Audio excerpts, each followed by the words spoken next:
মুরাদনগর মাদ্রাসার যিনি মুহতামিম শেখুল হাদিস আল্লামা মুফতি আমজাদ হোসাইন সাহেব, বাংলাদেশের একজন অন্যতম আলেম ওয়াইজ, উনি নিজে বলছে এক ভদ্রলোক, ওনার ঘনিষ্ঠ, ওনার মেয়েটা আরেকটা ছেলের সাথে ভাগ্যা গেছে। ভাগ্যা যাওয়ার পরে মেয়েটার তালাশে উনি বহু তালাশ কইরা মোটামুটি সন্ধান পাইয়া আনতে পারে নাই, থানায় মামলা করছে।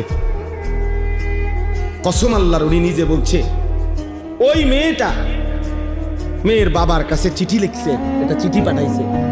চিঠির মধ্যে মেয়ে স্পষ্ট লিখছে, আপনারা দুইজন যে কাজটা করেছিলেন অবিকল আমি তো তাই করলাম, এখন আমার বেলায় পুলিশ পাঠালেন কেন? আমার বেলায় থানায় মামলা কেন? আপনারা বাপ মাও তো ভাগ্যা গিয়েই বিয়ে করছেন, এখন আমার বেলায় থানায় পুলিশ পাঠালেন কেন, মামলা দিলেন কেন?